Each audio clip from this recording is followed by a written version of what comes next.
Level 1. The Talib. You are 14 years old. You do not choose this. Your father was killed in Kandahar in 2007, not by soldiers, but by a Soviet-era landmine waiting in the earth for 20 years. Your uncle, Haji Nurullah, arrives at your mother's house 6 weeks after the funeral. He brings dried fruit and a small Quran. He says there is a place for you in Quetta, a madrasa. He says it is education. He says your father would have wanted it. You notice he does not ask. The madrasa sits in the Pashtunabad neighborhood of Quetta.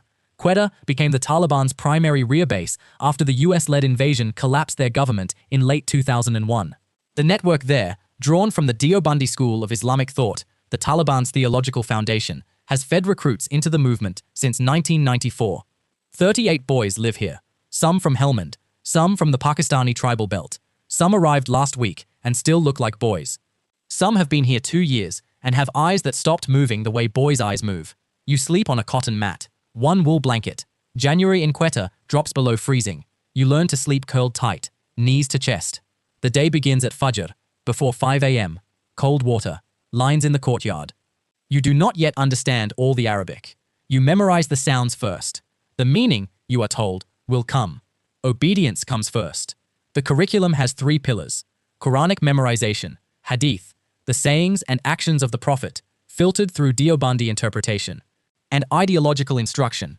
The Soviet invasion of 1979, the civil war that followed, the chaos that lasted until the Taliban swept through the south in 1994, promising order.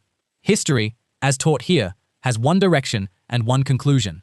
A man visits twice a week. He never gives his name. He speaks quietly about foreign soldiers on Muslim land, about duty, about the difference between a life spent in comfort and a life spent with purpose. He speaks the way water moves through stone, patient, consistent, wearing down whatever it touches.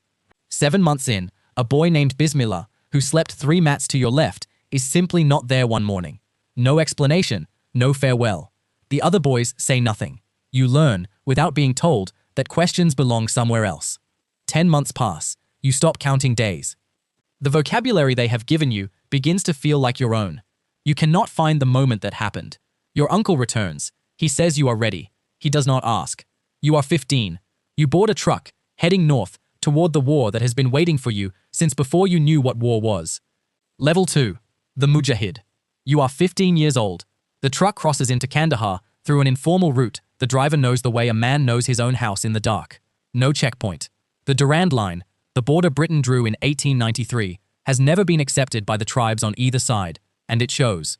Your first compound is in Zari district, the same ground where Mullah Omar launched the original Taliban movement in 1994.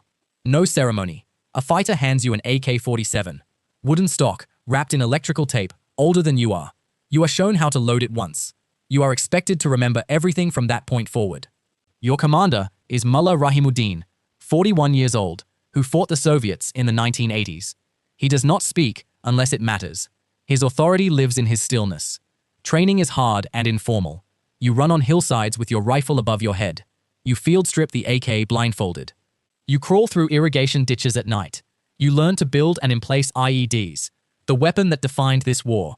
Between 2001 and 2021, IEDs were responsible for approximately 60% of all coalition military deaths in Afghanistan. You run your first operation within 2 months. An ambush on an Afghan National Army patrol west of Kandahar city. Your hands shake for 2 hours afterward.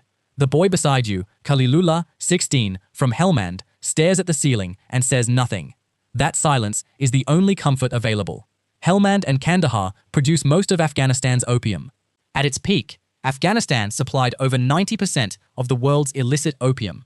The Taliban taxes this through usha, 1/10 of the harvest, and collects fees from traffickers. Nobody discusses it in those terms. The money flows, and that is all.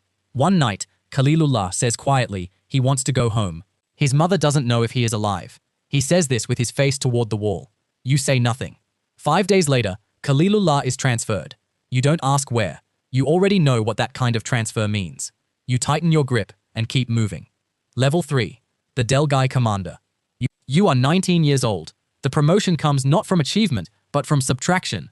2 men above you are killed in an airstrike near Panjwai. Mullah Rahimuddin is evacuated to Pakistan with a bullet through the shoulder. You are the most experienced fighter remaining. You now command a Delgai, a team of 10 men.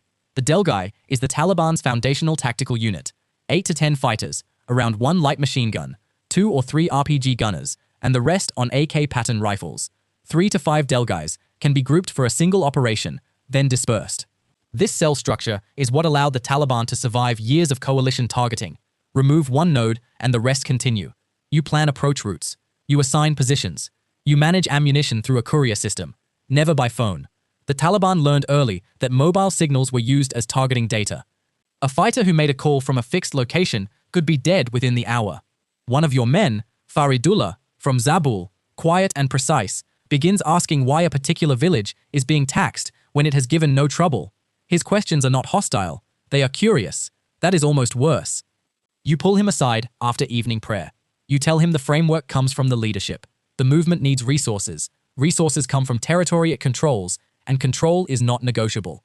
You speak quietly. You don't threaten. You don't need to. He stops asking. He becomes reliable. You move on without looking at what just happened too closely. Months later, a provincial commander named Mullah Salahuddin watches your team run a night movement drill. He asks you 2 questions.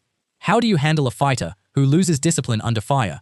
And what do you do when orders contradict what you see in front of you? You answer both. He nods once and leaves. 3 weeks later, a message arrives. You are being elevated. Before we go further, if you've made it this far, comment what you want next. Hit that like button right now and subscribe so you don't miss what's coming next. We upload every single day. Level 4. The Commandant. You are 23 years old. Above the Delgai sits the group.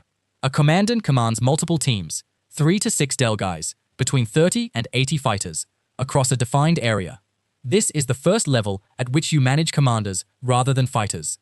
You are responsible for what other men's hands do in your name. Your area covers 3 districts in Kandahar. You hold court. Farmers bring land disputes.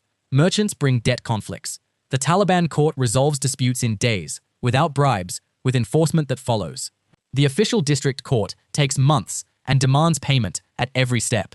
People notice the difference. That noticing is the point. You manage the night letters, warnings left at the homes of government employees, teachers using foreign-funded curriculum, anyone suspected of informing for coalition forces. The letters are rarely signed. Everyone knows who sends them and what happens to those who ignore them twice. One of your commandants, Mullah Hamidullah, has been underreporting tax collection, consistent enough to be deliberate. You don't confront him. You reassign his 2 best Delgai commanders to other units. You divert a supply route away from his area. Within 7 weeks he comes to you, deferential. You don't mention the money. He understands. A regional commander visits and watches. Before he leaves, he says, "You think before you act. That is worth more than speed." A week later, word comes through the courier. You are moving up. Level 5. The Mahaz Commander. You are 27 years old. A Mahaz is a front, a defined operational zone at the district level. The Mahaz Commander coordinates multiple groups across an entire district, managing military operations and the shadow governance running beneath them. The Taliban's own internal code of conduct, the Layeha, documents this 4-tier field structure: Delgai, Group, Mahaz, Loy Mahaz. Each tier exists for a reason. Remove one, and the chain collapses. You command a full district in Kandahar, roughly 30,000 people, a river valley that grows wheat and opium in equal measure. Under you, 4 commandants, 22 Delgais, around 200 fighters that shift with the seasons. Seasonal fighters, men who fight in winter and return home for the spring harvest, cycle in and out all year. You run 2 systems simultaneously: the military, operations, ambushes, IED emplacements, supply chains. The governance, courts, taxes, night letters, village representatives who flag problems. Neither functions without the other. You stopped thinking of them as separate things years ago. 2010 brings the American surge, 30,000 additional troops under General Petraeus. Operation Moshtarak sweeps through Marja with 15,000 coalition forces. 2 of your commandants are killed in targeted strikes within 3 weeks. You pull your forces back. You tell your commanders, "We do not hold ground against this. We move, we wait, we return." The Americans rotate every 12 months. We have been here for 9 years. Patience is a weapon they don't carry. The word from the provincial level changes in tone. It is the same word repeated: prepare. Level 6. The Loy Mahaz Commander. You are 32 years old. The Loy Mahaz, the large front, is the highest operational military tier below the Rahbari Shura's military commission. Aloy Mahar's commander oversees multiple fronts across an entire province, managing operations, finances, logistics, and the appointment of Mahar's commanders below. The authority is both military and administrative. You shape how the war is fought and how the territory is governed at the same time. You oversee Kandahar province. 7 Mahar's commanders answer to you, roughly 700 fighters at full strength. A courier network that reaches Quetta in 48 hours. A shadow judiciary with appointed judges in 15 of the province's 17 districts. The military commission in Quetta runs 2 categories of forces, centrally controlled mobile units and semi-autonomous Loy Mahaz structures, like yours, that coordinate with the commission but retain operational independence. This dual structure makes the organization simultaneously coherent enough to run campaigns and resilient enough to absorb the deaths of its senior figures. A drone strike kills 2 of your most experienced Mahaz commanders on the same afternoon. You receive the news by courier that evening. You grieve for the duration of your meal. Then you begin the reassignment. The organization does not stop for loss. That is its genuine strength and its genuine cost. Your mother has been ill for 2 years. You send money through a courier. You cannot visit. She understands. In 2014, the last US combat forces transition out of the lead role. The message from Quetta in spring 2015 is no longer one word. It is a sentence. The time for expansion is beginning. Level 7. The Rais-e Thazima. You are 37 years old. The Rais-e Thazima, the zonal chief, is the connective tier between the provincial military command and the Rahbari Shura in Quetta. Documented in the Taliban's own Layeha, this position relays strategic decisions downward from the Shura to provincial commanders and carries operational reports upward from the field. The Taliban divided Afghanistan into regional zones, southern and southeastern, each overseen at this zonal level. You are appointed Rais-e Thazima for the southern zone, covering multiple provinces. You now manage the relationships between provincial commanders who have operated with significant autonomy for years and the strategic direction set by the Shura. That means managing competing ambitions, tribal loyalties, resource conflicts, and the friction between men who fought together for a decade and now compete for territory and influence. You travel constantly, never by predictable route, never by phone near anything operational. Azizullah has carried your messages for 9 years. He is the one fixed point in a system designed to have none. Trust at this level is the only currency that cannot be manufactured. The Doha Political Office, opened by the Taliban in January 2012, enters a new phase in 2018 when the United States signals genuine interest in withdrawal. The office gives the Taliban an international address and a negotiating position without requiring them to recognize the Kabul government. Leverage created from nothing. By 2019 and 2020, coalition forces are at a fraction of their surge-era strength. Afghan National Army casualty rates are unsustainable. In February 2020, the Doha Agreement is signed. The United States commits to full withdrawal in exchange for Taliban counterterrorism guarantees. The Afghan government is not a signatory. It is excluded from the agreement about its own country's future.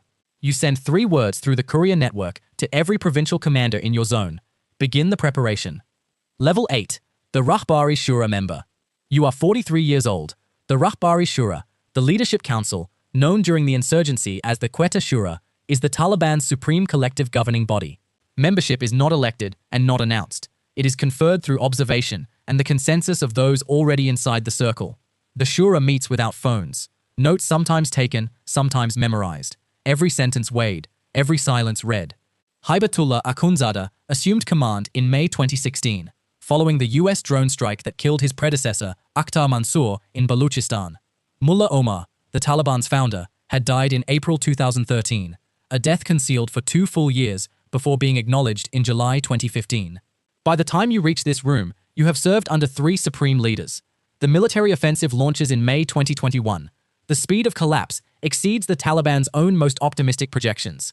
Districts fall, then provincial capitals, Zaranj, Kunduz, Herat, Mazari Sharif, in rapid sequence.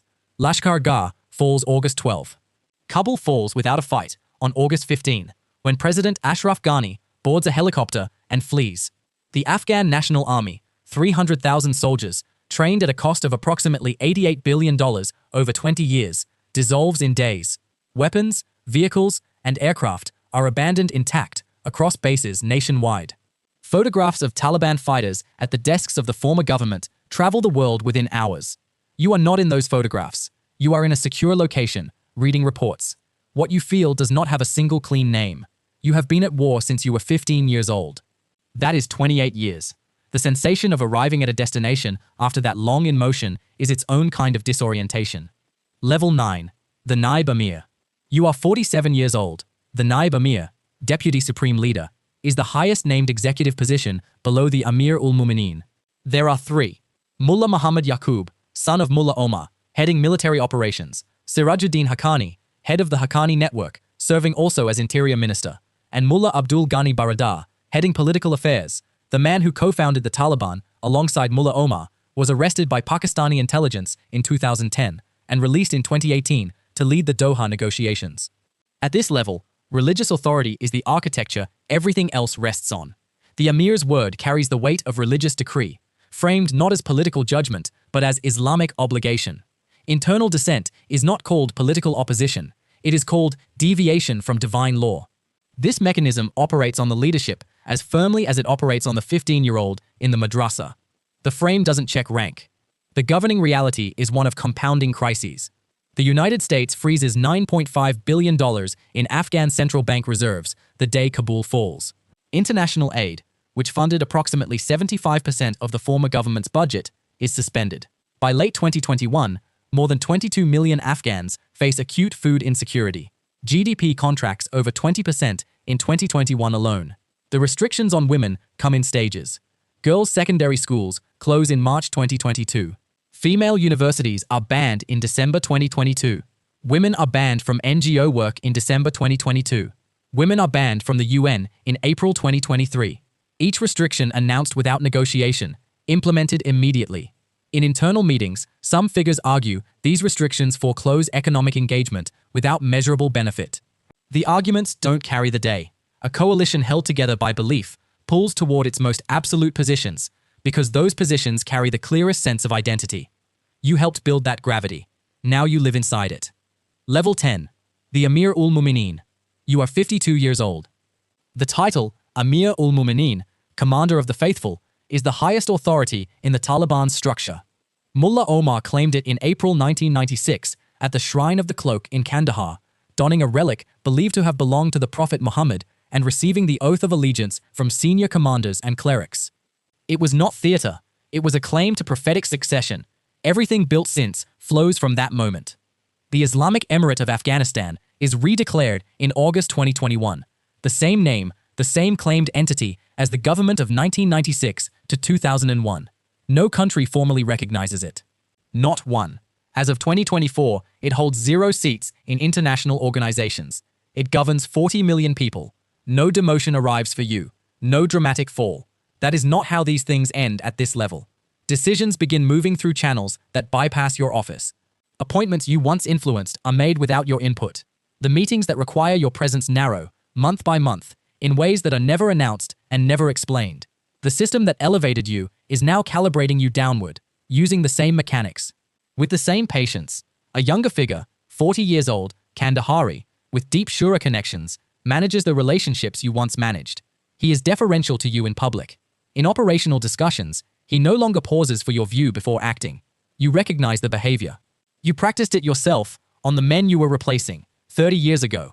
You wake before 5 a.m. for Fajr, the same hour as the madrasa in Quetta, the same Arabic words you memorized on a cold floor at 14 years old, your breath visible in the winter dark. The prayer is unchanged. The words are unchanged. What has changed is everything underneath them. Afghanistan in 2024 is one of the world's largest humanitarian crises. More than 23 million people require emergency food assistance. The economy has contracted over 35% since the takeover. Girls have been out of secondary school for more than 2 years. The country the emirate governs is poorer and more isolated than the one its fighters died to take back. You think about the 14-year-old boy who climbed into a truck in Quetta with a Quran, a wool blanket, and a father 3 months in the ground. You think about Khalilullah, who wanted to go home. You think about Faridullah, whose questions you silenced. You think about the men you built and the men you dismantled, and the couriers who carried your words across 30 years of mountains and dark roads. The distance between who you were and who you became was not crossed in a single dramatic moment. It was crossed in 10,000 small ones, each of which felt, at the time, like the only available choice. each of which was also, at the time, a choice. That is what a system of total belief does. It does not ask for your conscience all at once. It asks for it in installments, small, contextualized, well-explained, until one morning you wake up and you cannot find the original thing anymore. You know it was there. You remember what it felt like. You cannot locate it. Outside the window, Kabul wakes in the early morning. The call to prayer rises from the mosques in layers. One voice, then another, then a third from a different direction. The same call that has risen over this city for 14 centuries. You built the government that answers it now. Whether that is an achievement or a question is the one thing you cannot answer. The prayer ends. Afghanistan continues. The Taliban's rise from madrasa students in Kandahar in 1994 to the governing authority of Afghanistan in 2021 is one of the most significant stories of this century. It was not built by superior firepower. It was built by patient, decentralized, ideologically coherent pressure, sustained across 3 decades, against systems that were wealthier, better armed, and backed by the most powerful military alliance in history. The uncomfortable truth is this: belief maintained consistently beats resources applied inconsistently. Organizations that give people identity, purpose, and a complete framework for understanding their lives, however rigid the terms, will always find recruits among those offered nothing else. The 14-year-old in the Quetta Madrasa was not born to this. He was made. The question worth carrying out of this video is not what the Taliban did. It is what conditions produced the boy before the Taliban found him, and what would have had to be different to give him a different answer to the only question that matters when you are 14 and your father is dead: who am I and what is my life for?